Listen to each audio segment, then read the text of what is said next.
ब्रह्मांड के दूरस्थ क्षेत्रों में एक रहस्यमय जीव थानोस के नाम से जाना जाता था।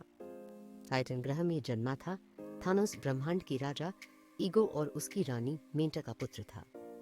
उनका पालन पोषण, उदात्तता और विद्रोह का एक अनूठा मिश्रण था, क्योंकि वह राज परिवार का पहला बच्चा था जो उनकी अपेक्षाओं का उल्लंघन करता था और अपने ग्रह की सीमाओं से परे जीवन की खोज करता था।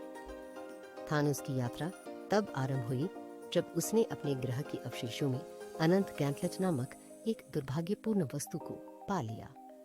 शक्तिवान अनंत पत्थरों से निर्मित इस घोल में अपने पहने वाले को ब्रह्मांड पर ईश्वरीय शक्तियां प्रदान करने की क्षमता थी। जिज्ञासा से भरे थानोस ने गॉन्टलेट के रहस्यों को खोलने का प्रयास किया और यह उम्मीद रखी कि वह अस्तित्व में सबसे ही प्राणली प्राणी बन जाए। तथापि जैसे जैसे वह गॉन्टलेट के रहस्यों में गहराई से अध्ययन करते रहे, थानोस ने पाया कि इसकी सच्ची शक्ति हिंसक शक्ति या प्रभुत्व में नहीं, बल्कि ब्रह्मांड के आधे जीवों के भाग्य को अंतिम रूप से चुनने की क्षमता में निहित है।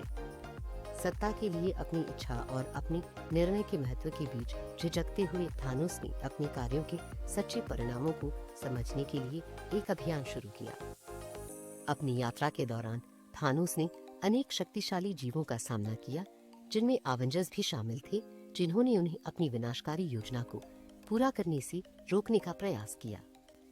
उनके प्रयासों के बावजूद थानोस एक भयानक दुश्मन साबित हो गया, क्योंकि उन्हें रोकने के उनके प्रयासों से बचने के लिए अपनी बुद्धि और कौशल का प्रयोग किया। जैसे जैसे थानोस के लिए अपना निर्णय लेने का समय आ गया था, उसने अपने निर्णय के भार के साथ संघर्ष करना शुरू कर दिया। उन्होंने महसूस किया कि अनंत गैंटलेट में निहित चरम शक्ति केवल विजय की क्षमता ही नहीं है, बल्कि सुरक्षा की जिम्मेदारी भी है।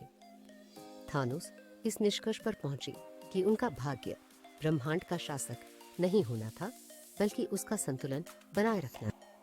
एक चरम युद्ध में थानोस ने अंततः अनंत गैंटलेट और उसकी शक्तियों को त्यागने का निर्णय लिया और यह महसूस किया कि उसकी सच्ची शक्ति उस क्षमता में निहित है जो अंततः ब्रह्मांड के लिए लाभदायक हो सकती है। थानोस की कहानी वयस्कों के लिए एक चेतावनी की कहानी है, जो अपने कार्यों के वास्तविक परिणामों को समझने और सत्ता के साथ आने वाले अंतर्निहित उत्तरदायित्व को पहचानने की महत्ता पर बल देती है। अनंत गैंटलेट क्रॉनिकल्स की कहानी इस विचार पर बल देती है कि अंततः उन लोगों को भी जो चरम शक्ति की खोज कर रहे हैं, इस तथ्य से सहमत होना चाहिए कि सच्ची शक्ति केवल अपने ही लिए नहीं, बल्कि सभी के लिए लाभदायक विकल्प लेने की क्षमता में निहित है।